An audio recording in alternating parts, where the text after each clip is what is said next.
네, 다음 주에 엔비디아의 실적 발표가 있고 그다음에 뉴욕 월가에서는 시장 전체로는 조금 무거운 분위기지만 엔비디아에 대해서는 기대감들이 아직 높고 그 뒤로 들어가면 AI라고 하는 것이 또 화두죠.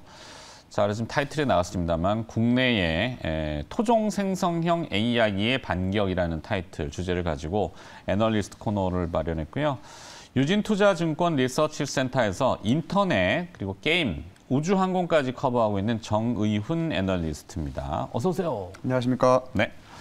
자, 네이버가 드디어 이제 다음 주가 되겠죠. 8월 24일 하이퍼클로버 X를 공개합니다. 어떤 차별점이 있을까요?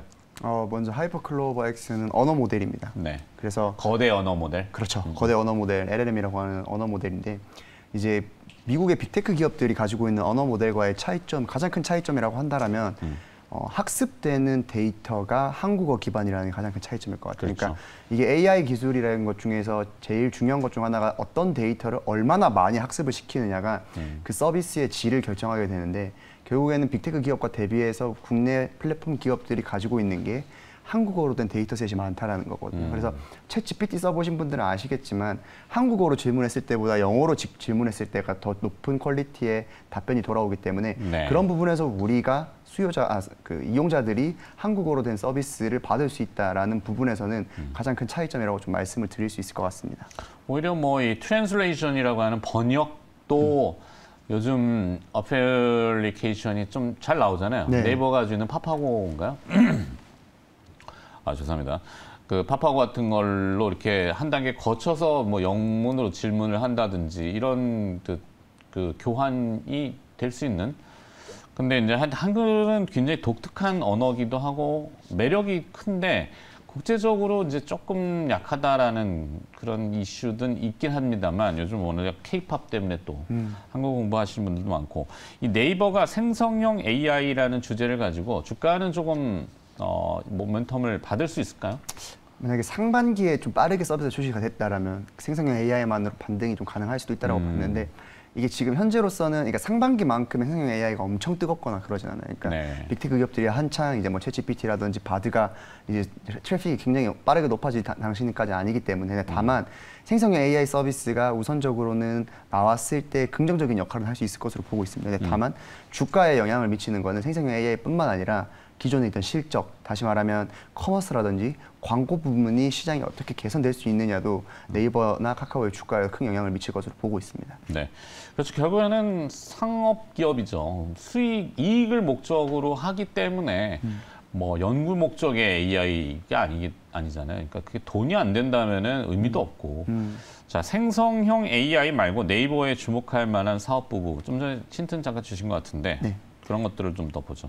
그러니까 결국 지금 네이버와 카카오가 지난해 굉장히 코로나 이후에 많은 주가 하락폭을 기록을 했는데 주가 하락폭을 기록한 거는 코로나가 끝났다는 엔데믹 환경과 그리고 매크로 환경이 좀 뭐 금리가 높아진다든가 그런 외부적인 변수들이 많이 작용을 했습니다. 그런데 뭐 지금 외부적인 변수는 좀 차치하더라도 지금 현재 광고와 커머스가 연초까지만 해도 굉장히 부진했었는데 최근 들어서 뭐 글로벌 빅테크 기업들 뭐 예를 들면 구글이라든지 뭐 페이스북, 그러니까 메타 같은 경우에는 광고 쪽이 많이 개선되는 이제 모습을 보이고 있고 물론 국내로 이제 이 부분이 이제 전파되기까지는 시차가 좀 있겠지만 그래도 이제 반등하는 이제 그림이 그려지는 게 아닌가라는 그런 기대감도 많이 작용하고 있어서 이 같은 요인들도 최근에 주가 상승에 좀 긍정적으로 작용한 것으로 파악이 됩니다. 네.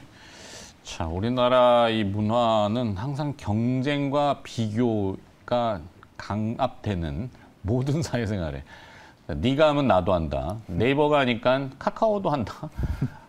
꼭 해야 되는 의무감은 아닌데 카카오도 10월에 AI 모델을 공개한다고요? 이건 또 어떤 내용일까요? 마찬가지입니다. 카카오도 10월에 이제 언어 모델이죠. AI 언어 모델인데 코어 GPT 2.0을 공개할 예정입니다. 근데 네.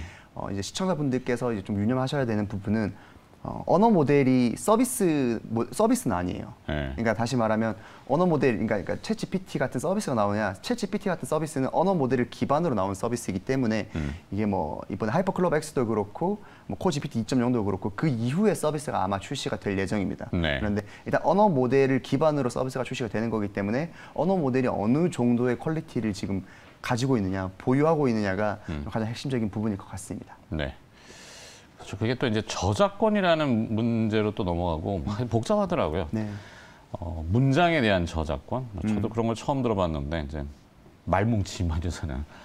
자, 이제 하여튼 다음 주에 네이버의 하이프 클로버 X라는 주제로 먼저 살짝 봤는데 결국엔 또 이슈몰이나 뭐 엔비디아하고 겹치면은 조금 부각은 될 수 있지 않을까. 조심스럽게 얘기하지만. 맞습니다. 자, 이제 게임주로 넘어가겠습니다. 요즘 뭐 이 섹터는 채굴 업체가 돼가지고 땅으로 주가가 파고들고 있던데 최근에 지지부진한 게임주 그 이유가 본질적으로는 뭐에 있다고 보십니까? 게임주 부진의 가장 근본적인 원인은 게임이 잘 안 되는 거예요. 그러니까 게임이 잘 안 되는 건데 왜 그러냐면 국내 게임 시장은 모바일 게임 시장의 비중 역할이 굉장히 큽니다. 네. 근데 다만 모바일 게임 시장이 2020년도 코로나를 정점으로 해서 이제 계속해서 하락하는 이제 추세를 그리고 있어요.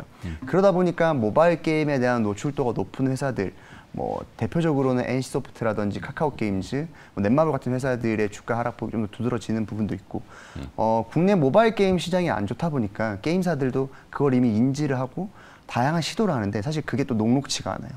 그러다 보니까 게임주 전반적으로 좀 주가 부진이 장기화되는 그림을 그리고 있습니다. 네. 그렇죠. 본업인 게임이 흥행을 조금 부진하다 보니 왜 그럴까?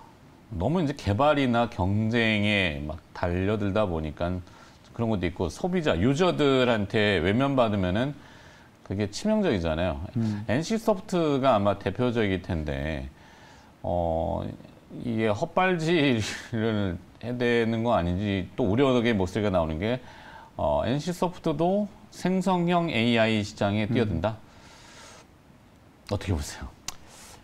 이게 사실 게임주가, 그러니까 생성형 AI 서비스가 빅테크 기업들도 그렇고 네이버 카카오도 그렇고 이게 왜 의미가 있냐면 이게 시청자분들이 이건 아셔야 되는 게 기존에도 AI 서비스들은 계속해서 발전해 왔었어요. 그렇죠. 뭐 알파고라든지 뭐 대표적으로 많은 부분들이 발전해 왔는데 지난해 하반기부터 지난해 연말부터 이게 시장에서 관심이 올라간 이유는 이 서비스가 유저 트래픽을 모은다는 데 의미가 있거든요. 그러니까 챗GPT를 써보니까 굉장히 도움이 많이 되네. 그러니까 신기하네. 예, 신기하네. 자료도 잘 찾아주고 도움이 되네 하면서 유저 트래픽이 올라가고 유저 트래픽이 올라가면 거기에 광고가 붙을 수 있거든요. 사람이 모이니까. 예, 그리고 또 서비스가 퀄리티가 높아질 경우에는 내가 심지어 돈을 지불하면서 매달 구독료를 지불하면서도 서비스를 쓸 의향이 있을 수준까지 올라오다 보니까 이게 기업의 수익 구조에 영향을 미치게 되는 거예요. 네. 새로운 수입원으로 탄생하게 되기 때문에 생성형 AI에 대한 이게 서비스 퀄리티가 굉장히 중요한 건데 문제는 게임주 같은 경우에는 생성형 AI 서비스를 통해서 결국에는 가장 큰 핵심은 재밌는 게임을 만드는 게 가장 큰 핵심이에요. 그러니까 그러다 보니까 그럼 생성형 AI 서비스가 얼마만큼의 게임성에 기여를 할 수 있느냐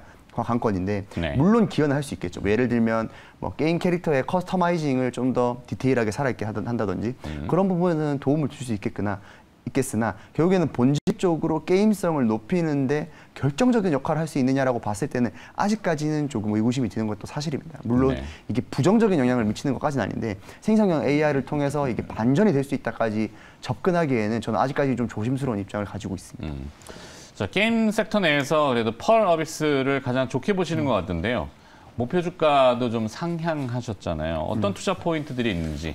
결국에는 펄어비스 같은 경우에는 지금 주가가 뭐 연초까지만 해도 부진했던 이유가 네. 두 가지가 있거든요. 그러니까 기존 게임 매출이 계속해서 떨어지는 가운데 신작이 너무 멀리 남아 있었어요. 여기서 말하는 멀리 남아 있다는 게 언제냐면 2024년도 상반기입니다. 24년도 상반기. 예, 그러다 보니까 올해 연초까지만 해도 사실 너무 멀리 남아 있다 보니까 이게 좀 주가가 지지부진했었는데 이게 최근 들어서 좀 이슈가 있었던 게 뭐냐면 로스트아크라는 게임이 운영상의 이슈로 인해서 유저들이 많이 이탈합니다. 네. 근데 그 이탈된 유저들이 다 어디로 몰려들어왔냐면 펄어비스의 검은 사막이라는 IP로 몰려들었어요. 그러다 보니까 최근에 2분기 종말에 접어들어가지고 유저 지표가 굉장히 많이 빠르게 올라왔다는 게 첫 번째 이제 모멘텀일 것 같고 두 번째는 결국 내년도 상반기 신작이 출시를 앞둔 가운데 올해 하반기는 그럼 관련된 마케팅이라든지 이런 부분에서 굉장히 회사가 이제 마케팅 비용을 쏟을 거란 말이죠. 그러다 보니까 기대감이 올라갈 것이다라는 이제 이 두 가지 요소가 좀 작용을 했기 때문에 좀 긍정적이라고 볼 수 있겠습니다. 그리고 제가 서두에 말씀드렸던 모바일 게임 매출 비중이 높은 회사가 PC와 콘솔 쪽에서 굉장히 관점을 두드러내는 회사이기 때문에 그런 부분에서 지금 시장에서도 관심을 그나마 이렇게 안 좋은 상황에서는 많이 가지고 있는 것 같습니다. 뭐 한국의 애플이다. 약간 그 기업 문화가 펄어비스는 독특하더라고요. 저도 한번 들여다봤었는데 하여튼 만약에 게임 쪽이 부응한다면은 가장 탑으로 설 수 있는 네, 이렇게 좀 보고. 자, 게임까지 봤으니까 이제 우주항공으로 가야 되는데 인텔리안테크가 호실적을 내놨다고 하던데요. 2분기 실적 평가를 좀 해볼까요? 2분기 실적 굉장히 잘 나왔습니다. 오. 그러니까 매출액이 사상 역대 최고치, 분기 기준 최고치를 찍었는데 원래 이 회사가 4분기 성수기가 커요. 그러니까 4분기에 보통 4분기가 매출이 제일 잘 나오는 분기인데 네. 이번 2분기가 지난해 4분기를 이겼거든요. 근데 지난해 4분기도 굉장히 잘 나왔던 편인데 이번에 2분기가 실적이 더 잘 나오면서 계속해서 호실적을 이어가고 있고 매출뿐만 아니라 원가율도 개선되는 이제 효과를 보이면서 마진율도 굉장히 좀 잘 나왔습니다. 그래서 이 같은 호실적이 그럼 2분기에 단발성이냐라고 했을 때는 그게 아니고 3분기, 4분기까지도 계속해서 이어질 것이라고 보고 있기 때문에 향후에도 이제 투자자분들이 좀 보시면 좀 좋을 것 같습니다. 네. 자, 이제 마무리를 지어야 됩니다.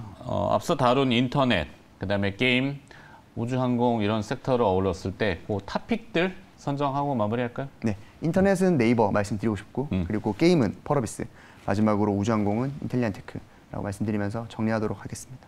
너무 깜짝이야 정리해 주셨는데. 네,